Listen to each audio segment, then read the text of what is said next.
C'était quand même il y a 30 ans, hein, mais ça fait 5 ans que je m'en aperçois vraiment, quoi.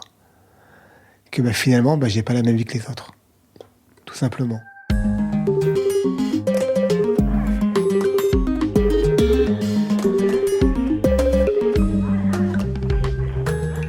Bonjour, c'est Charlie. Comment allez-vous ? Aujourd'hui dans Parcours, nous allons à la rencontre de Fred.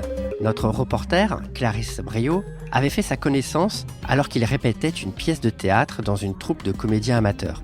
À demi-mot, Fred laissait alors entendre que le théâtre lui permettait de s'échapper de son histoire un peu compliquée. Son handicap, son sentiment d'exclusion, la peur du jugement des autres. Clarisse est allée le retrouver, quelques mois plus tard, chez lui, pour qu'il lui confie son parcours.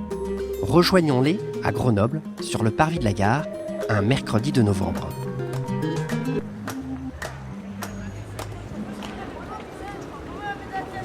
Bonjour Fred. Ça va ? Ça va, tranquille. Bon, je t'ai reconnu. Ouais, je t'ai reconnu avec le micro. Oh, bah oui, c'est ça. On se tutoie. Oh, t'as le bonnet. Bah ouais, on est en hiver quoi. Donc, oui, c'est froid, ouais. Ouf. Alors, on va chez toi, c'est ça ? Ok, On va dans ton quartier. donc pas de soucis. Alors, je vais peut-être prendre un billet. Ouais, parce que le tram, en plus, c'est vachement loin, quoi. On y est très vite, mais c'est assez loin. C'est dans la banlieue de... Ouais, c'est la banlieue, yes.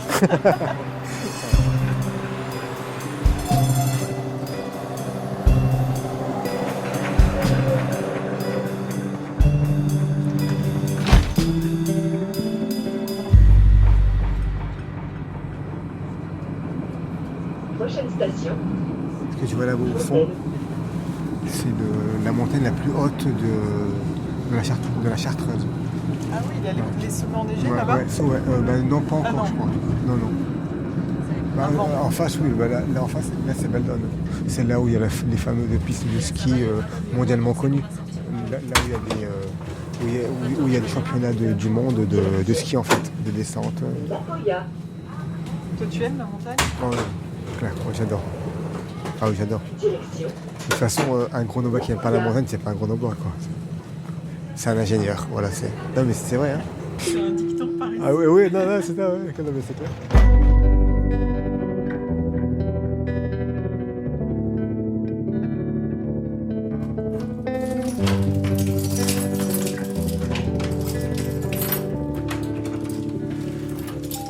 Je m'appelle Fred. Merci. J'ai 50 ans et j'habite à Sassenage, tout près de Grenoble. Voilà, tu parles de ce que tu veux. À droite ? Ouais. À droite, oui. Ouais. C'est toi là où tu veux t'asseoir. Voilà. Merci.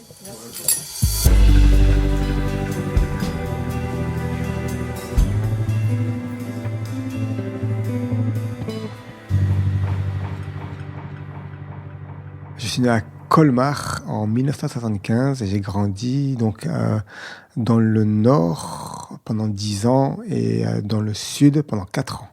Et ensuite à Grenoble. Mon papa était tuyauteur dans des industries et il bougeait beaucoup, donc nous, on le suivait en caravane. Et ma maman, elle a fait tous les métiers du monde.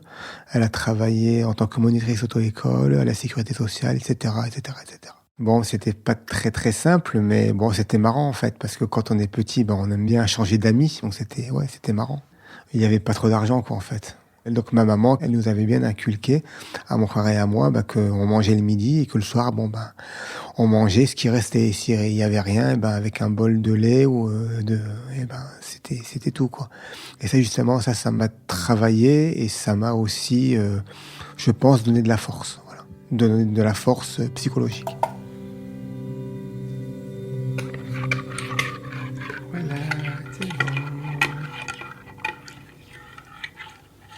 Avec un gâteau grenoblois, ça va faire bien.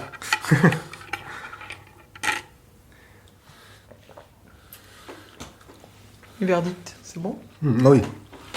Il est bon, même très bon. Et j'étais, intelligent, très, très intelligent.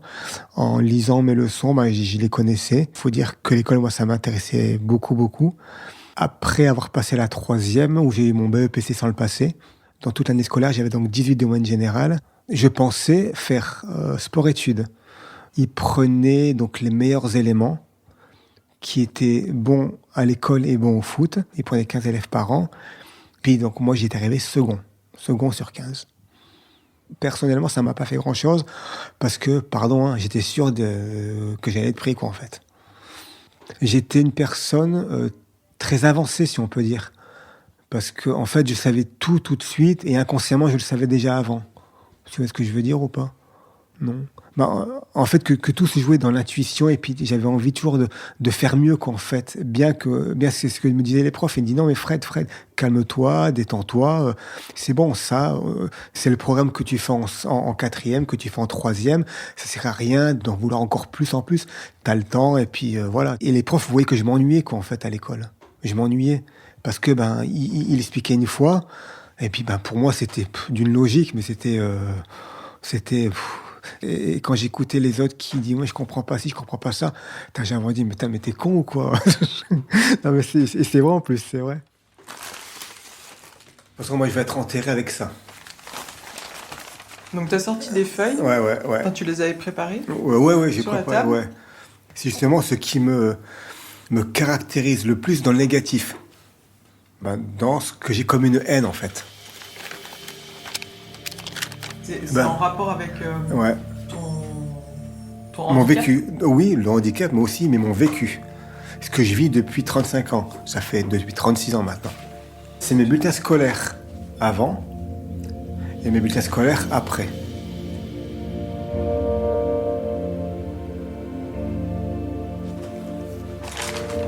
Ça, c'est la 6e. Après 5e, 4e, 3e.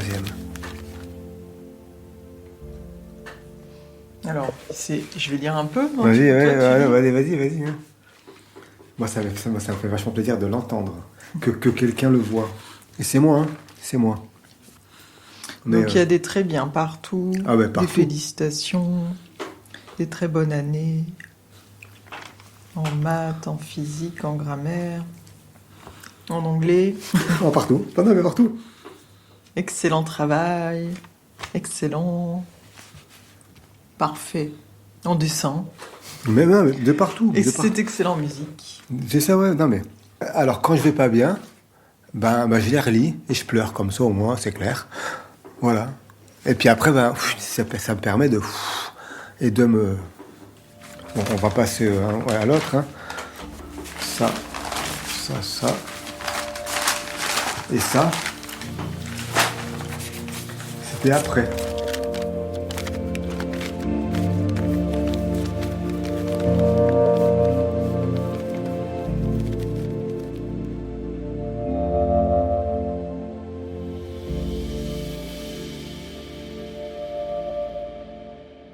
C'était donc le 10 août 1990, donc entre la 3e et la seconde, j'ai eu un accident de voiture. C'était compliqué.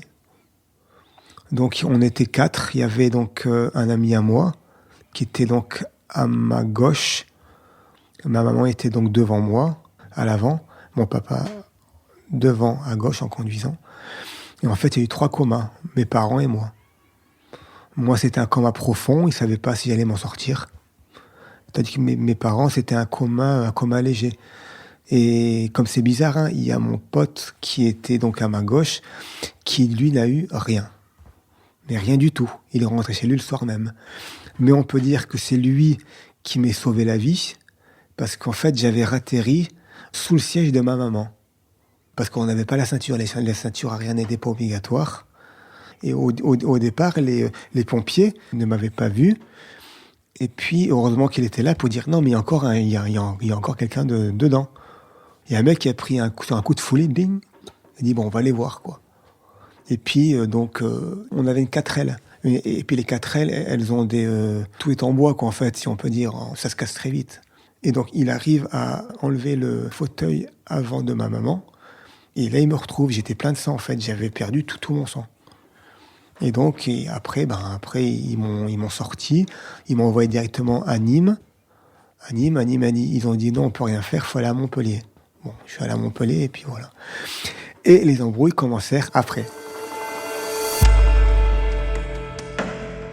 Fred me raconte. Il est hospitalisé plusieurs mois en soins intensifs, puis dans un service pour traumatisés crâniens.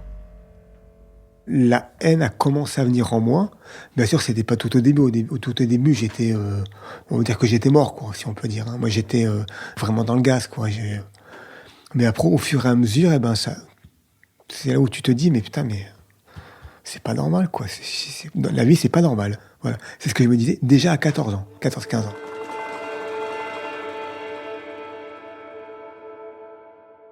À quel moment on te dit que tu as des séquelles irréversibles et que tu auras tel et tel handicap ?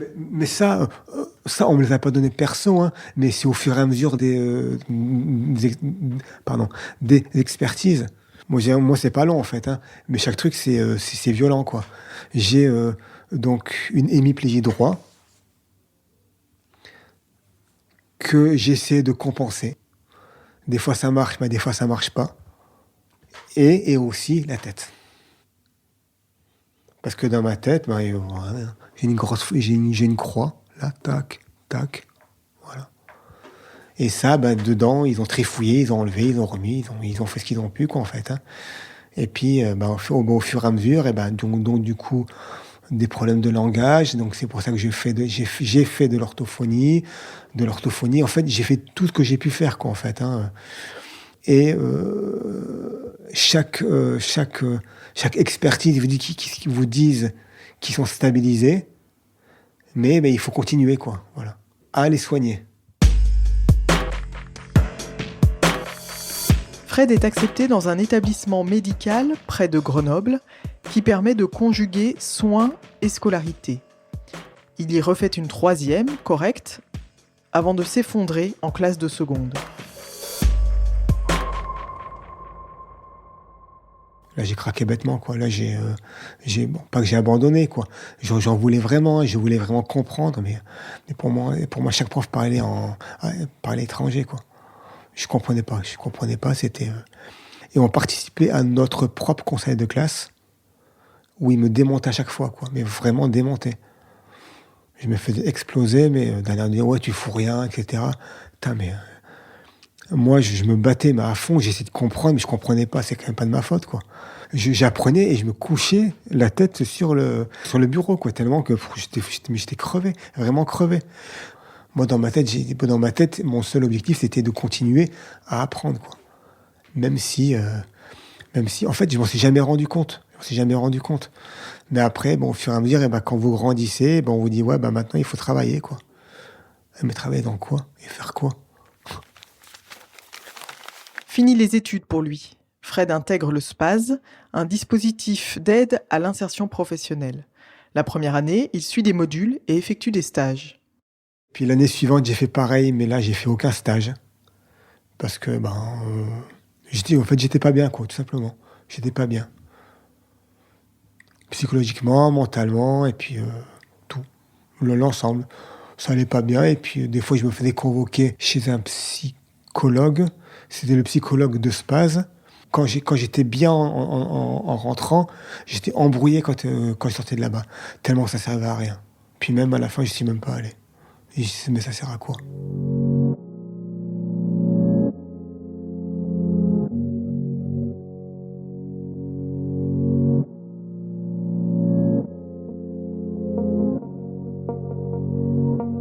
En fait, je voulais...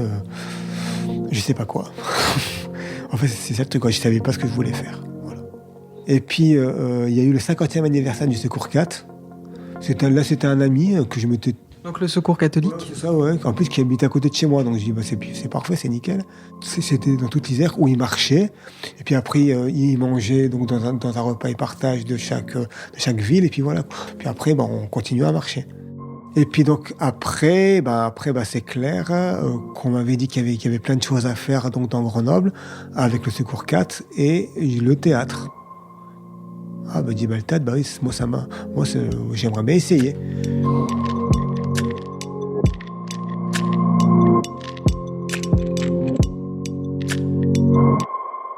cette époque, tu parles normalement En fait, je parlais pas, en fait. Hein. Quand les personnes m'écoutaient, bien sûr pas souvent, elles comprenaient pas, quoi. Je leur disais un mot dans mes moustaches, 2 mots dans mes moustaches, 3 mots dans mes moustaches, et puis, de quoi, mais qu'est-ce que tu dis? Et toi, après, que tu te bloques, en fait. Je sais pas si c'est dû à l'accident ou si c'est moi, inconsciemment, en fait. C'est inconsciemment, hein. Et puis, les gens, ils préfèrent discuter sereinement ou bien des discours, normaux. Et donc, après ce repas et partage-là, il y avait du théâtre.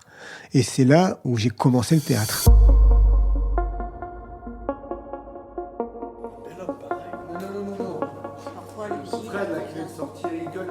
Ah oui. Oh, il gueule de temps en temps. Ça dépend des jours et des heures quand il s'aperçoit qu'il est là. Parfois, le vigile intervient quand ça devient trop lourd. Ça ne dure jamais, vous savez. Moi aussi, il a fait des belles choses, hein. Moi aussi, hein. Ah, ça vous bouge un coin, hein. Ah, ça vous bouge un coin. Putain, j'étais là, mais c'est des magiciens, ceux-là, en fait. Parce qu'ils parlaient bien. Ils parlaient super bien, quoi. Là, il va nous reparler de l'accident. Putain, j'étais là dans ma tête, mais toi, mais jamais tu feras ça, quoi. Bonjour, monsieur. Je viens d'arriver. Ta gueule. Oh, pas de grossier, hein, Arthur. On est où là? Je veux sortir d'ici. Mais ta gueule, je te dis. On est où là? Je veux sortir d'ici. Sortez d'ici. Mais t'as pas une thune. Eh ben, t'as qu'à acheter des sudoku. des quoi? Des sudoku, ça va te détendre. Mais je veux partir d'ici. Je veux partir d'ici. c'est ça, casse-toi, mais dégage. Mais je demande que ça, moi. Prends pas la tête, casse-toi. Je demande que ça. J'ai une question quand même à vous poser. S'il y a tant d'argent dans le coffre, qu'est-ce que vous en faites puisque vous ne faites rien? Mais c'est ridicule. En fait, je me rappelle comme si c'était hier. J'étais donc disons, il y avait des chaises, et puis les chaises, j'étais à celle du fond, et puis en fait, je me suis rapproché de la sortie, et puis en fait, on dit bon, je vais vous laisser, et puis il dit non, mais Fred, après c'est à toi. Putain, le mec, prise de panique, quoi. J'ai pas bougé. Alors dans ma tête, je me suis dit plein de trucs, je me suis dit mais enfin, il y a quelqu'un qui me parle.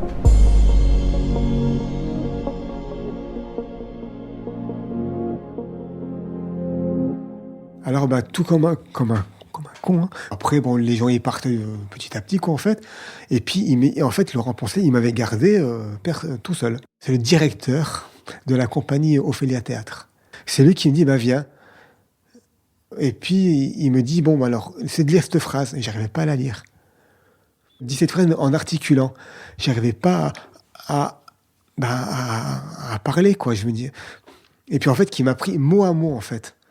Il m'a pris syllabe par syllabe et mot à mot. Pour lui, c'était compliqué aussi, hein, parce que dans sa tête, il a dit il va y avoir du boulot. Hein. Et puis, ça, il me rappelle tout le temps, quoi. À ma première pièce de théâtre, je devais dire 2 mots, hein. 2 mots, mais pas un à la suite de l'autre. Et je me mettais la pression 1 heure avant, et il me fallait 4 heures après pour me dire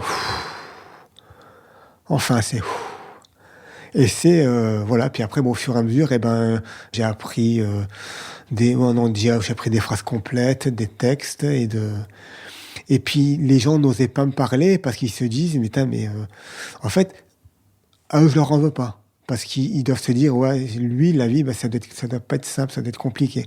Je pense. Puis après, au fur et à mesure, après on a eu des liens vraiment très forts, quoi, en fait, vraiment très forts. Entre les membres de la troupe? Ouais, entre les comédiens et puis... ouais. C'est mon seul objectif de la semaine, en fait. À chaque fois qu'il y a théâtre, quoi, en fait. Tout est début, hein. Mais c'est bizarre, parce que comme il y a boule de neige, hein, que vous faites ça, et puis après, en fait, vous avez plus les yeux ouverts. C'était que vous dites, mais je pourrais aller là, et je pourrais aller ici, je pourrais aller là. Regardez, la caméra vidéo, là-bas. Ouh, c'est moi, c'est Rico, le plus beau. Ouh, c'est moi. C'est moi, Stanislas, c'est moi, le gros lard. Non, regarde, non?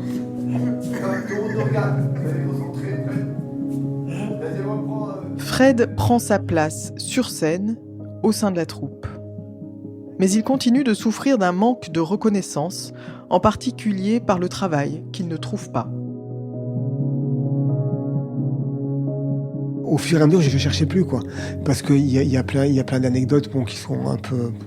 Mais c'est quand par exemple, j'allais aussi donc, à la NPE.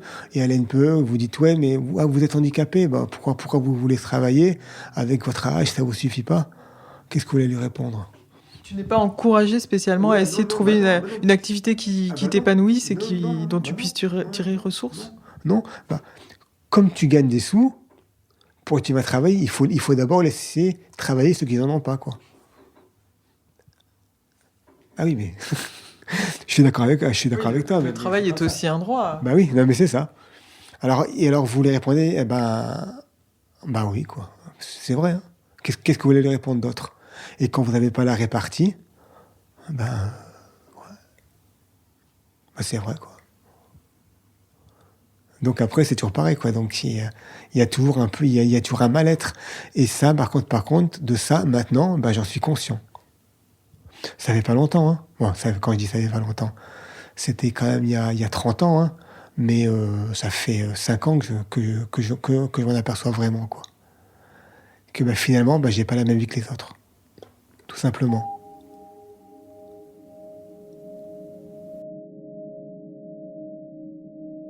Après, c'est que les gens handicapés, ils sont différents des autres. Et je m'aperçois seulement maintenant que qu'il y a un manque, quoi, en fait. Il vous manque quelque chose.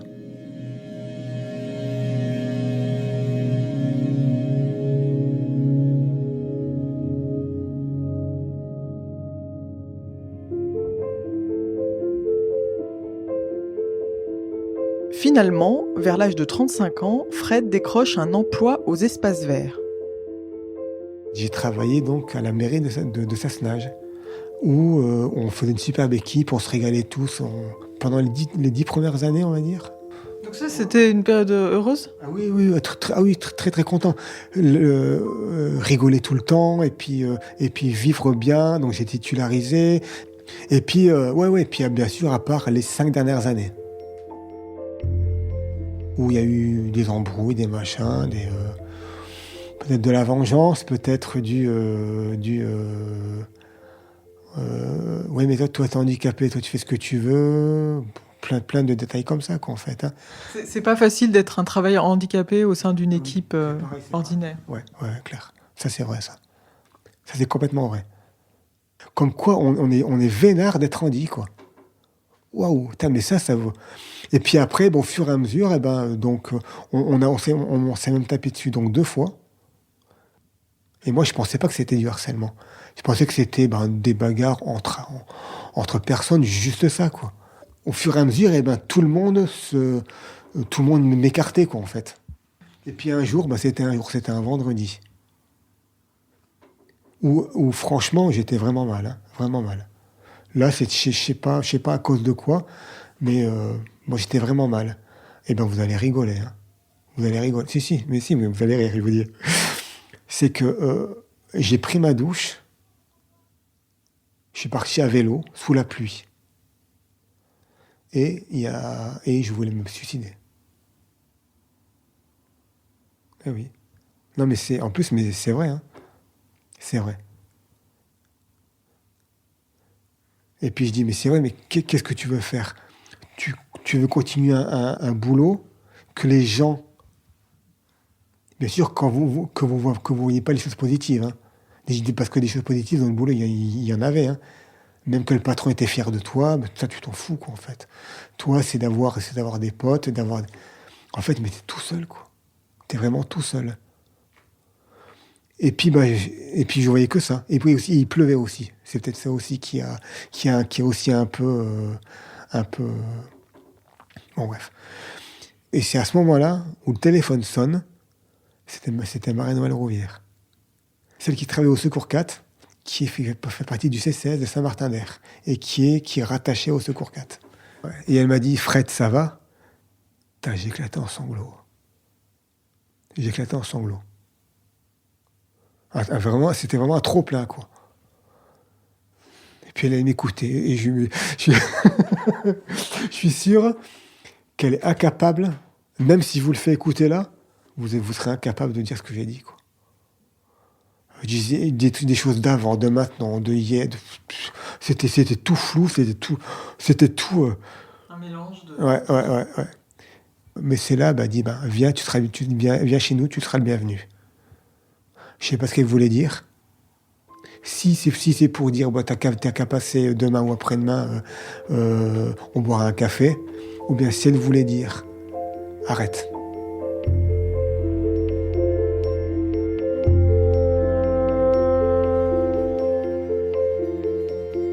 Avec l'appui de sa mère, Fred fait valoir son inaptitude au travail et obtient la rupture de son contrat.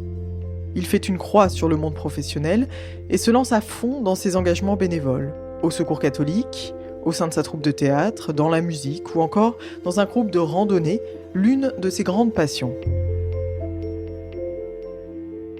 Maintenant, je prends soin de moi. Ça, c'est quand même quelque chose que j'ai enfin compris aussi. C'est-à-dire que je vais en kiné 2 fois par semaine. Je ne faisais pas puisque j'ai bossé. Auparavant, je bossais et l'après-midi, je dormais. Mais maintenant, j'ai appris à faire des choses et puis à me régaler et puis à profiter de tout, quoi, en fait.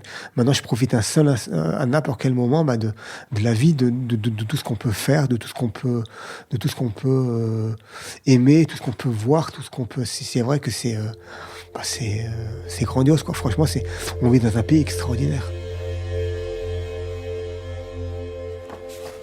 C'est con que tu ne veux pas le prendre en photo. Hein. Non. Pour moi, ça, c'est extraordinaire. Comment ça bon, il n'est pas beau, celui-là. Donc ça, créancial, du pèlerin de Saint-Jacques-de-Compostelle. C'est ce que j'ai fait quand je l'ai fait tout seul. T'as fait des étapes tout seul Tout. T'as fait tout le chemin tout seul? En partant de Saint-Antoine-l'Abbaye. C'est près de Bayonne. En fait, c'est avant les Pyrénées. Ah, t'as fait toute la partie... La partie espagnole. Ouais. Et moi, j'ai l'appelé tout le temps, mais ça, c'est pas... Et toi, t'as fait ça quand? Depuis 1999. Et ouais, tout ça, c'est... Ça, c'est bien aussi. C'est comme les bulletins scolaires, en fait. Ouais. Il faut les garder. Ouais, mais ça c'est dans mon enterrement, ça. Ah oui, non, mais c'est vrai en plus. Hein. Ouais. Ça, il y a ça et ça. On dit ce qu'on veut sur moi. Je sais quoi lui répondre. Ça t'amuse? Tu râles, c'est ça, tu râles, hein? Que toi tu bosses et que moi je bosse plus. Et que je gagne peut-être plus que toi. Et puis je m'en vais. Voilà. Et puis après, les mecs, ils se disent, finalement, il n'est pas aussi con qu'il en a l'air, quoi. Oui. Non, mais c'est ça la vérité, elle y est, quoi. Oui, j'ai voyé donc ces photos de famille, là, sur le buffet. Ça, c'est la chaîne de ma maman, ça. Moi, d'accord. Donc ça, c'est ma maman, oui. Mon gamin. Ah, t'as un enfant? Ouais. Et tu te rends compte que t'en as pas parlé?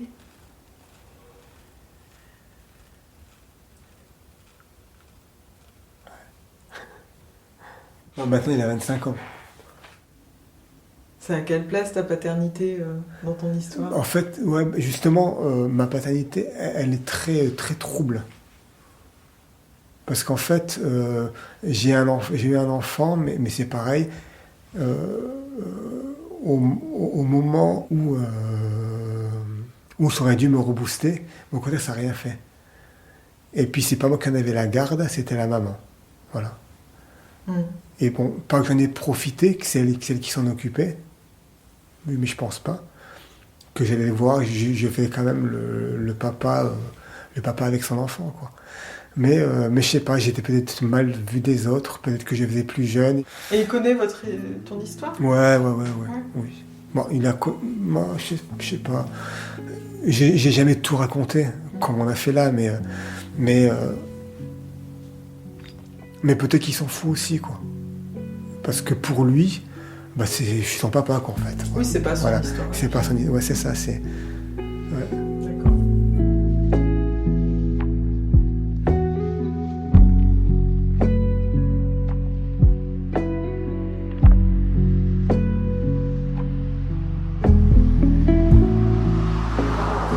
C'est Poya? Oui, c'est le premier. Et ça s'appelle comment? La Poya. La Poya, voilà. Ouais. Non, mais c'est bon. Ok. Allez, merci beaucoup. Merci à toi, Fred. Et puis à une prochaine, peut-être. Voilà, ça fait la deuxième fois. Ouais, mais qui? On dit toujours jamais 203. Moi, ça ne dit rien. Hein. Ouais. Allez, au revoir. Merci. Bisous. Au revoir. Salut. Au revoir.